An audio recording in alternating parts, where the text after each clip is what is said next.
예배를 잘 드리면 문제가 해결됩니다. 아멘. 예배를 잘 드리면 모든 스트레스가 다 날아갑니다. 아멘. 예, 여러분 예배를 정말 하나님 앞에서 마음을 다하여서, 예, 우리 계명 말씀도 그러셨잖아요. 마음을 다하여 하나님만을 바라는 마음으로 예배를 드리시기를 주님의 이름으로 축원합니다. 옛 속담에 오늘은 그가 누구기에 바람과 바다도 순종하는가 라는 제목으로 말씀의 은혜를 나누겠습니다. 그가 누구이기에 바람과 바다도 순종하는가? 옛 속담에 하룻강아지 범 무서워할 줄 모른다는 속담이 있습니다. 들어보셨을 것입니다. 강아지는 호랑이를 무서워하지 않는다는 것입니다. 여기서 하룻강아지라고 했는데 조그만 강아지 있죠? 왜 그렇죠? 그 무서움을 모르기 때문입니다. 개들은 알죠. 호랑이 앞에 딱 가면 그냥 그대로 딱 굳어버립니다. 그 무서움에. 그러나 강아지는 그걸 몰라요, 보면. 호랑이는 무서워할 줄 알아야 돼요. 사람이, 어때? 호랑이 만나면 사람도 그러잖아요. 보면 호랑이가 오면 빨리 도망가고 숨어야지. 호랑이 앞에서 큰 소리치다 또 그냥 가만히 있다 보면 죽임을 당합니다. 그러나 문제는 우리는 진정 두려워할 것은 두려워하지 않고 두려워하지 않을 것을 두려워한다는 것입니다. 예수님도 누가복음 12장 5절에서 다음과 같이 말씀하셨습니다.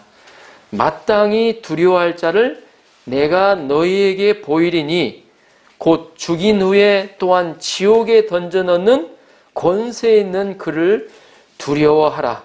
내가 참으로 너희에게 이르노니 그를 두려워하라. 지옥에 던져넣는 권세 있는 그를 두려워하라고 그랬습니다. 우리는 무엇보다도 하나님이, 그분이 하나님이시잖아요. 하나님이 가장 무서운 분임을 알고 하나님을 두려워해야 합니다. 잠언 기자는 하나님을 경외하는 것이 하나님 무서워하는 거잖아요. 하나님을 무서워하는 것이 지혜의 근본, 지혜의 시작이라고 하였습니다. 하나님을 무서워하는 것이 지혜롭게 사는 것이라는 것입니다. 우리가 하나님을 두려워할 때 거짓된 두려움에서 벗어나 자유로워질 수가 있습니다. 오늘 제자들은 광풍이 불 때 바람과 바다를 두려워했습니다. 두려워서 주님 저희 좀 살려주세요. 그러나 예수님이 그 광풍을 잔잔케 하는 사건을 통하여 바람과 바다보다도 예수님을 두려워하게 되었습니다. 이 시간 말씀을 통하여 우리가 무엇보다도 하나님을 무서워하는 자가 될 수 있기를 기도합니다. 아멘. 자, 35절, 36절을 보십시오. 35절, 36절 같이 한번 읽어볼까요? 시작. 그날 저물 때에 제 아들에게 이르시되 우리가 저편으로 건너가자 하시니 그들이 무리를 떠나 예수를 배에 계신 그대로 모시고 가매 다른 배들도 함께 하더니 아멘. 예수님이 갈릴리 바다 그 바닷가에서 배 위에서 많은 무리들을 가르치고 계셨습니다. 그때가 마침 아마 봄이었던 것 같아요. 씨 뿌리는 농부의 모습을 보면서 씨 뿌리는 자의 비유를 말씀하신 것 같습니다. 그리고 때가 저물자 예수님은 제 아들에게 건너편으로 가자고 하셨습니다. 이 건너편은 아마도 동쪽에 있는 거라사 지방이 아닌가 생각이 됩니다. 예수님을 태운 배가 앞장서자 또 다른 배들이 그 주위를 어때요? 둘러싸며 함께 따라갔습니다. 한참 가던 중에 무슨 일이 일어났습니까? 자, 37절을 보십시오. 큰 광풍이 일어나며 물결이 배에 부딪혀 들어와 배에 가득하게 되었더라. 아멘. 갑자기 큰 일이 일어났습니다. 큰 광풍이 일어난 거예요. 파도가 갑자기 높아지고 배에 어때요? 배가 흔들리고 한번 상상해 보십시오. 그로 인해 어때요? 들어온 물이 배에 가득하게 되었다고 성경은 기록하고 있습니다. 이 갈릴리 바다는 원래는 호수예요. 호수입니다. 워낙 커서 바다로 불려져 왔습니다. 이 길이가 남북으로 20km 정도, 또 동서로 13km, 폭을 가진 넓은 호수입니다. 근데 막상 보면 폭이 그렇게 저쪽이 다 보여요. 저쪽 산들이 다 보여. 근데도 그렇게 넓어요, 보면. 그런데 이 갈릴리 바다는 지형상으로 이 광풍이 불기에 적합한 환경을 갖추고 있어요. 왜냐하면 주위에는 야산들이 병풍처럼 쳐져 있고요. 또 해면이 그 해발, 이 바다 해면보다 200m나 낮습니다. 실제 바다보다도 높이가 200m나 낮아요. 상당히 낮죠. 북동쪽에는 이 골란 고원이 있고, 또 북쪽에는 만년설이 덮인 헬몬산이 위치하고 있습니다. 이 헬몬산은 4,000m급이에요. 정확히는 내가 기억을 못하고 있는데 한 4,000, 만년설이 덮여 있으니까 후지산이 몇 미터죠? 예? 후지산 3766, 3,766m. 후지산에도 만년설은 아니지만 어때요? 여름엔 녹지만 지금 어때요? 지금 아마 있겠네 보니까 9월 한 말쯤에 이제 첫눈이 온다고 그러니까 높은 헬몬산에서 이 찬바람이 불어오고 또 요단강 저 밑에 남쪽에서 따뜻한 바람이 불어오면 이 두 바람이 만나서 갑자기 광풍이 분다고 합니다. 이 찬바람과 뜨거운 바람이 붙으면 뭔가 문제가 생겨요. 보면 광풍은 말 그대로 미친 바람입니다. 미국에서는 매년 토네이도의 피해가 일어나고 있죠. 스톰이라고도 하는데 돌풍입니다. 시속 50km 빠르면 관측되는 것이 한 시속 100km가 넘는다고 그래요. 시속 한 40m, 50m, 60m 되면 이 덤프 트럭도 넘어가는 정도, 옆으로 이렇게 넘어가는 정도이기 때문에 그런 어때요? 바람으로 집과 건물이 산산조각이 납니다. 아마 신문 또 메디아상에서 아마 뉴스에서 보셨을 겁니다. 큰 광풍이 불면 큰 물결이 일어나죠. 광풍이 바람이니까 어때요? 물결이 막 어때요? 확 일어나겠죠? 삽시간에 배에 물이 부딪혀 오게 됩니다. 이런 무서운 바람이 예수님과 제 아들이 탄 배에 부딪혀 왔습니다. 얼마나 놀랬겠습니까? 파도가 제 아들을 삼킬 듯이 몰아치고 배 위로 점점점 다가왔습니다. 어렸을 때부터 이때가 기회다 그래가지고 어때요? 어렸을 때부터 어부로서 자라난 베드로, 요한, 야고보, 사람들은 어때요? 이때가 어때요? 힘을 발휘할 때다 그래가지고 어때요? 그렇게 하더라도 힘을 제대로 쓰지를 못해요. 이 광풍 앞에는. 제 아들은 생명이 위태롭게 되었습니다. 갑자기 불어닥친 광풍은 제 아들이 전혀 예기치 못한 것이었어요. 예상했던 것이면 안 건너가겠죠. 그렇겠죠? 예상했으면 안 건너갔겠죠.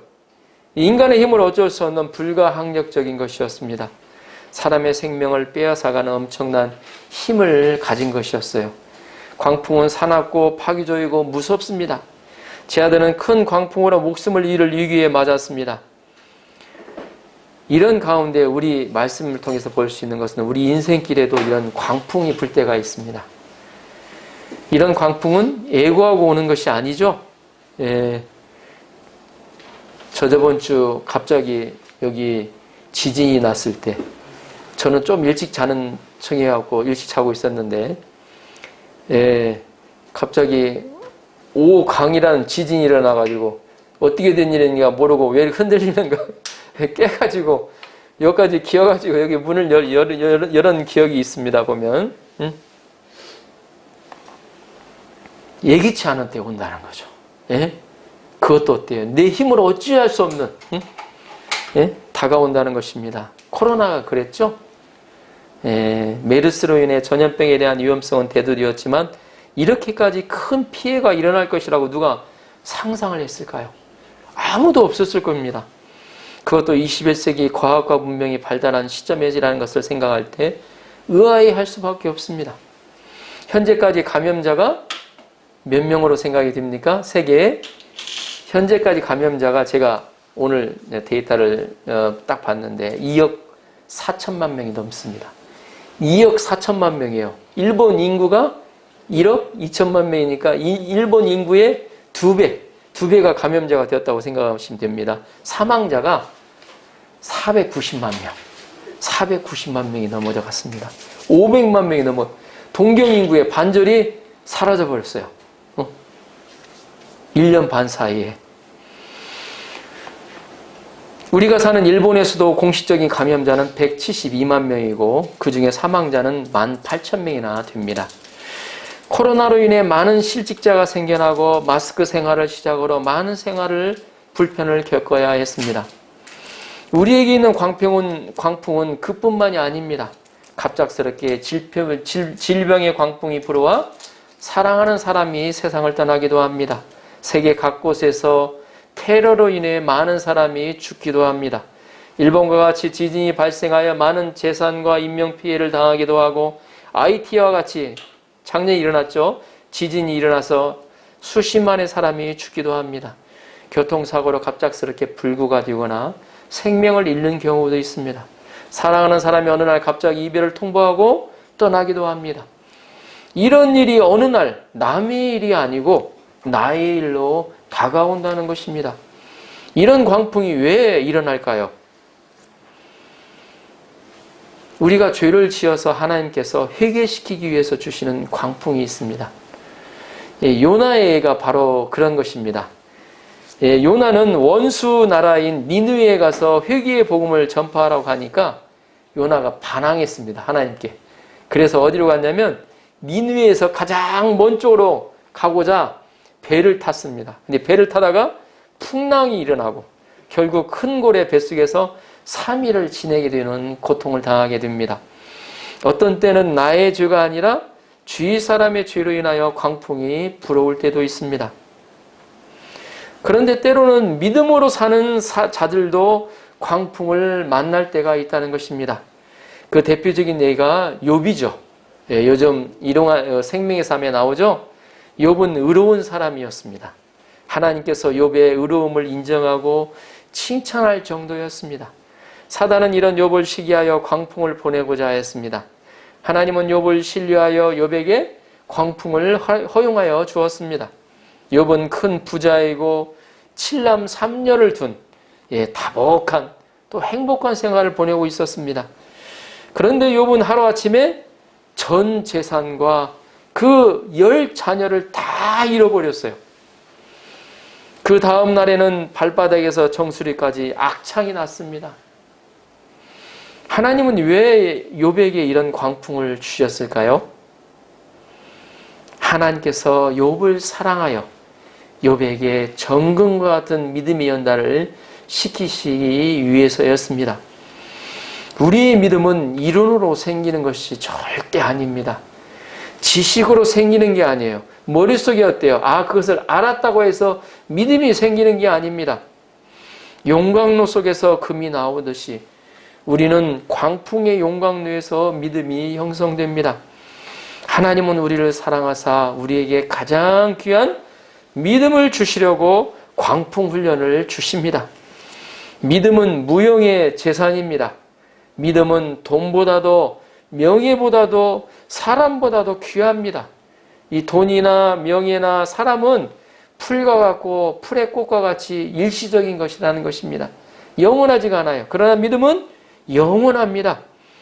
하나님은 우리를 사랑하사 이런 귀한 믿음을 주시고자 광풍을 주신다는 것을 믿으시기 바랍니다. 아멘. 초대 성도들은 핍박이라는 광풍을 만났습니다.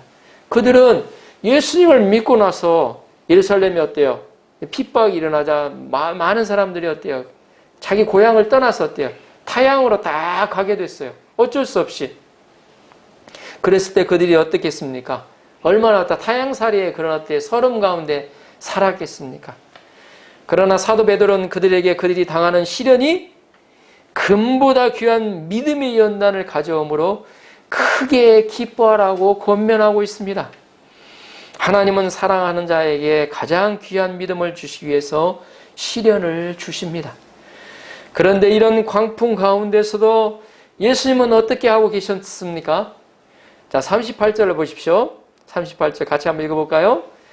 시작. 예수께서는 고물에서 뱀을 베고 주무시더니 제 아들이 깨우며 이르되 선생님이여 우리가 죽게 된 것을 돌보지 아니하시나이까 하니 아멘.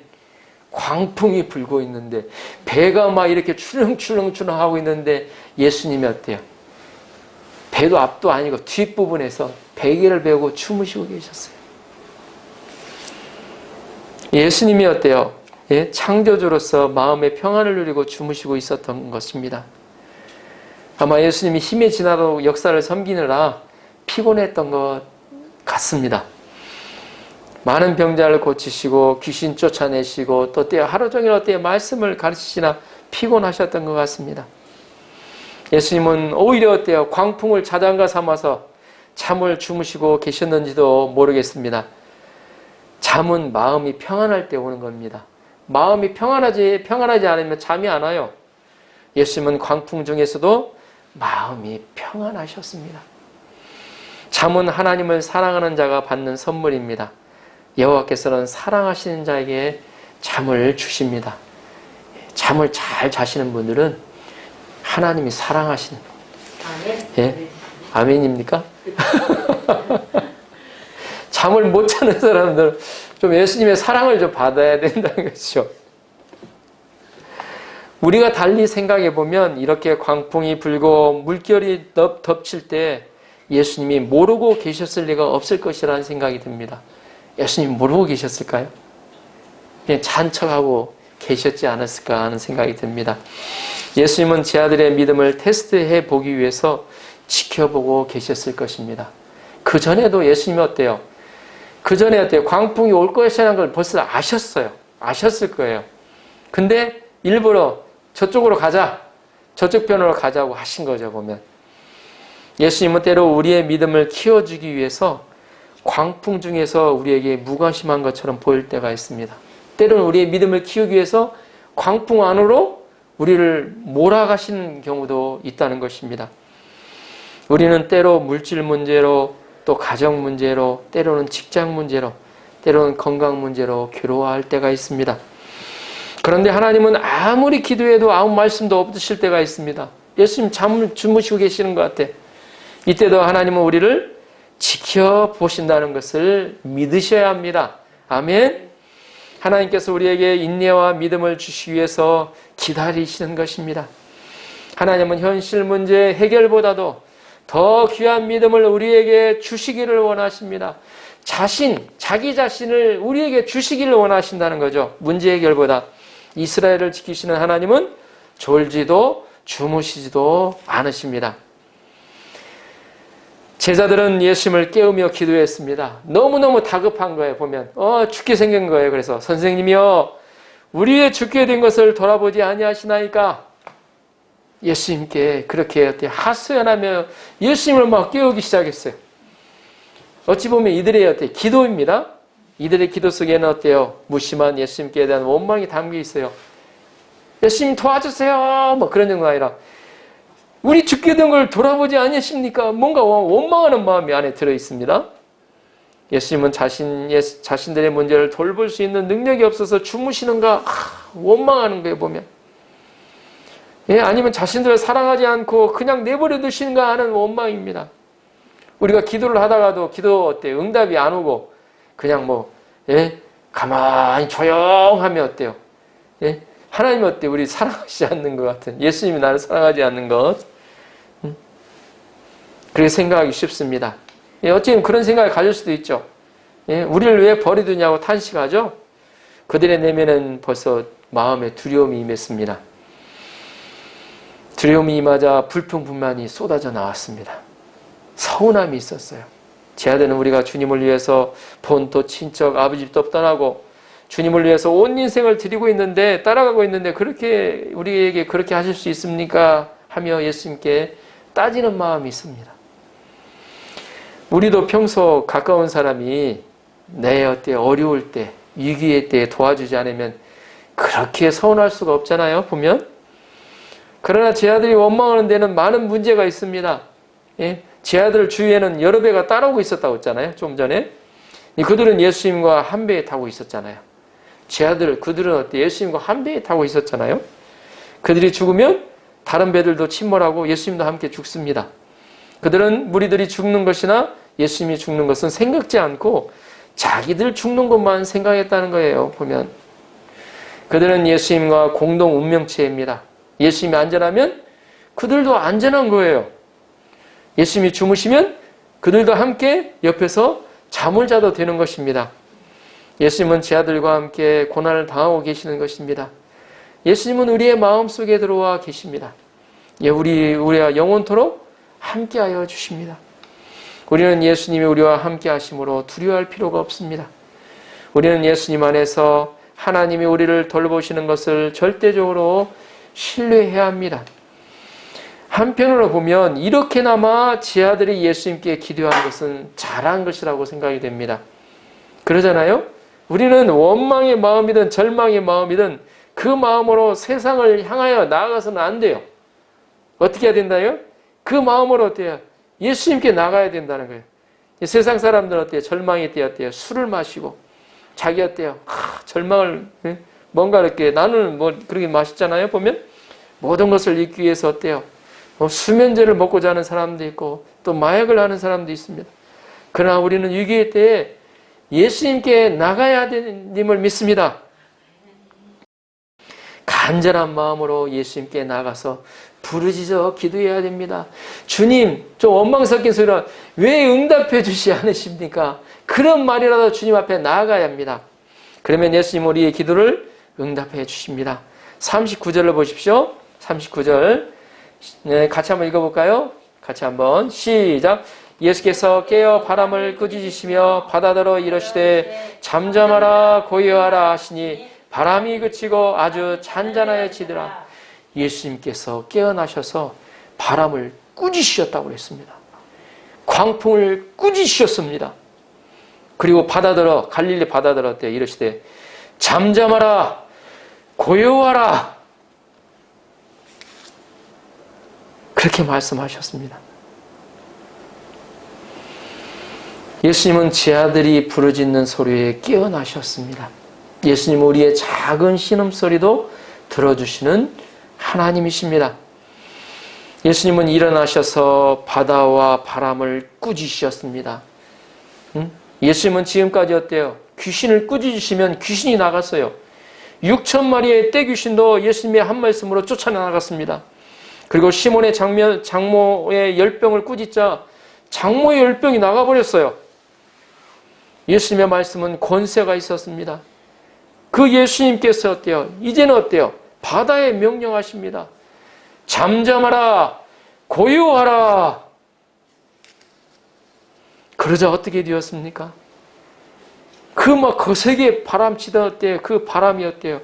그치고 바다가 아주 조용히 잔잔해졌습니다. 놀라운 일이 벌어진 거예요. 예? 어떻게 예수님의 그 말씀에 그대로 어때요? 그 말씀 그대로 어때요? 된 거예요, 보면. 조금 전까지도 막 휘몰아치던 거센 광풍이 뚝 멈추어졌어요. 바다가 아주 고요할 정도로 잔잔해졌습니다. 이는 이 사건을 통하여 예수님이 바람과 바다를 지배하는 권세자 참된 주인임을 보여줍니다. 우리 예수님은 광풍을 잔잔케 하시는 권능의 예수님이십니다. 말씀의 권세 앞에 자연의 세계가 다 순종하고 있습니다. 우리도 광풍을 만날 때 예수님의 이름으로 꾸짖어야 됩니다. 문제가 있을 때 예수님의 이름으로 꾸짖을 수 있기를 기도합니다. 우리 주위에 일어나는 광풍을 향하여 예수님의 이름으로 책망해야 됩니다. 꾸짖어야 합니다. 우리 주위에 일어나는 광풍을 향하여 예수님의 이름으로 질병을 그리고 사단을 꾸짖어야 합니다. 40절을 보십시오. 이에 제자들에게 이르시되 어찌하여 이렇게 무서워하느냐 너희가 어찌 믿음이 없느냐 하시니 예수님이 어때요? 바람과 바다를 잔잔케 하신 다음에 제자들을 보시면서 그들에게 이렇게 말씀하신 것입니다. 어찌하여 이렇게 무서워하니? 너희가 어찌 이렇게 믿음이 없니? 제 아들을 무서워한 것을 책망하신 것입니다. 아직도 무서워하느냐? 제 아들은 이제까지 어때요? 예수님이 많은 병자를 고치시는 것을 보았습니다. 예수님의 말씀에 어때요? 귀신이 떠나가고, 예수님이 어때요? 손을 대자마자 많은 병자들이 어때요? 나병 환자들이 낫는 것을 그들이 어때요? 눈으로 보았습니다. 예수님이 하나님의 아들이라는 것을 그들의 눈으로 어때요? 확인했어요. 이것을 보고도, 그것을 보고도 예수님이 계신데 광풍 앞에서 아직도 무서워하느냐 이라는 말입니다. 아직도 나를 믿지 못하느냐 책망하신다는 것입니다. 세상을 두려워하는 것은, 주위의 상황을 어때 보고 두려워하는 것은 하나님에 대한 불신에서 나온 것입니다. 하나님을 불신하고 무시하는 것은 엄청난 교만입니다. 그들은 예수님을 창조주 하나님으로 믿지 않고 한낱 인간적인 생각으로 보고 무시한 것입니다. 우리도 자신을 무시하면 화가 나잖아요. 제일 화가 나는 게 뭡니까? 나를 무시하면 화가 나요, 보면. 그래서 되게 보면 그래서 싸움이 많이 나죠, 보면. 우리도 오늘 한번 생각해 보시오. 아버지가 뒤에 있는데, 우리 어린아이가 아버지가 뒤에 딱 버티고 있는데 초등학교 아들이 앞에 있는 어때요? 자기와 싸우고자 하는 아이를 무서워 벌벌 떤다면 뒤에 계신 아버지가 얼마나 화가 나겠습니까? 안 그랬습니까? 아버지가 딱 뒤에 있으면 어때요? 아들은 어때요? 가서 아버지 믿고 그냥 가서 부딪히는 거죠, 보면. 그래야 되잖아요, 보면. 근데 그 아들이 앞에서 뒤에 아버지가 있는데 앞에서 벌벌 떠고 있으면 어떻게 되겠어요? 그것처럼 어때 화나는 거 없겠죠, 보면. 아버지 볼 때는. 우리는 두려워 떨 때 살아계셔서 나와 함께 하시는 하나님을 바라보아야 합니다. 세상에 대한 두려움은 사단이 주는 거예요. 우리 인간이 하나님을 떠났을 때, 하나님 처음으로 범죄했을 때 가장 먼저 찾아온 것이 두려움이었습니다. 그래서 나무 뒤로 숨었어요. 예수님은 우리에게 평안을 주러 오셨습니다. 그래서 예수님은 내가 이 말을 이름은 너희에게 평안을 주려 함이니라고 말씀하셨습니다. 믿음은 예수님 안에서 평안을 누리는 것입니다. 사도 바울은 하나님이 우리에게 주신 것은 두려운 마음이 아니요 라고 부정합니다. 그리고 하나님이 우리에게 주신 것은 사랑과 능력과 근신하는 마음이라고 하셨습니다. 우리가 살아계신 하나님을 믿을 때 두려움을 극복할 수가 있습니다. 이거 어떻게 될까? 걱정, 근심, 그런 두려움을 극복할 수가 있습니다. 나무는 광풍을 만나면서 뿌리가 깊어지죠. 나무가 더욱 튼튼하게 자랍니다. 이 바람이 없잖아요. 나무가 어때 튼튼해지지 않는다고 합니다. 바람이 있기 때문에 그걸 견디면서 더욱더 어때 뿌리를 깊이 내리고 나무가 성장한다고 합니다. 예수님은 이런 광풍을 이길 수 있는 믿음의 뿌리 깊은 나무로 키우기를 원하셨던 것입니다. 41절을 보십시오. 함께 읽어볼까요? 함께 보겠습니다. 시작. 그들이 심히 두려워하여 서로 말하되 그가 누구의 바람과 바다도 순종하는가 하였더라. 제자들이 심히 두려워졌습니다. 보세요. 바람을 꾸짖고 바다를 어때요? 잠잠하라 고요하라 하니까 그 말대로 순종하는 걸 보고 아니 대체 이 사람이 누군가 그들이 어때요? 갑자기 두려워졌습니다. 말씀대로 보면 심히 두려워하여 그랬죠? 제자들은 그 사건을 보면서 마음에 심히 두려움이 생겼습니다. 그들의 고백이 무엇입니까? 그가 누구이기에 바람과 바다도 순종하는가 이 말입니다. 우리가 말을 해서 어때요? 순종합니까? 돌풍이 왔을 때 돌풍! 멈춰! 스탑! 그런다고 멈춰집니까? 네? 그러나 어때요? 예수님 어때요? 말씀하시니까 멈췄어요. 그들은 이제 예수님에 대해서 관심을 가지기 시작했습니다. 광풍을 바라보던 데서 광풍을 바라보니까 죽을 것 같은데 예수님을 바라보니까 어때요? 예수님을 바라보니까 예수님이 두려워지기 시작한 거예요.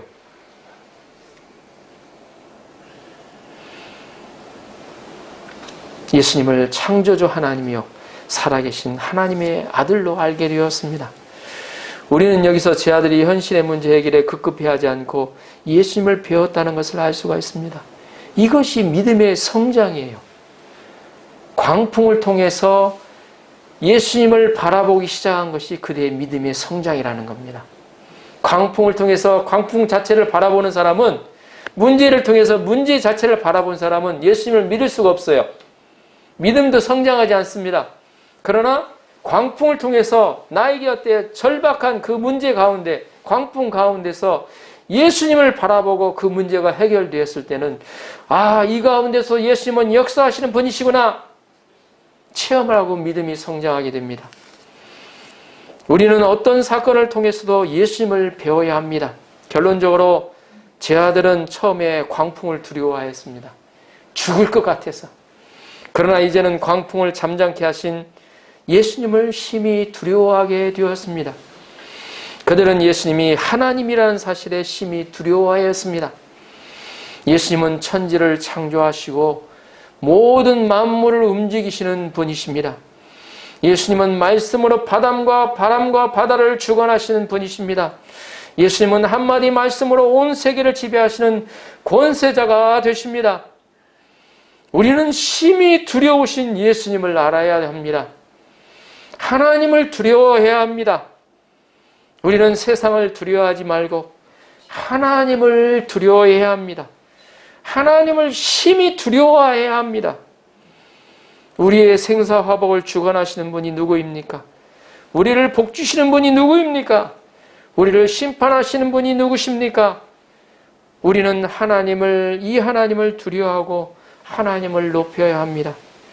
하나님은 자신을 존중히 여기는 자를 존중히 여기고 자신을 멸시하는 자를 경멸히 여기십니다.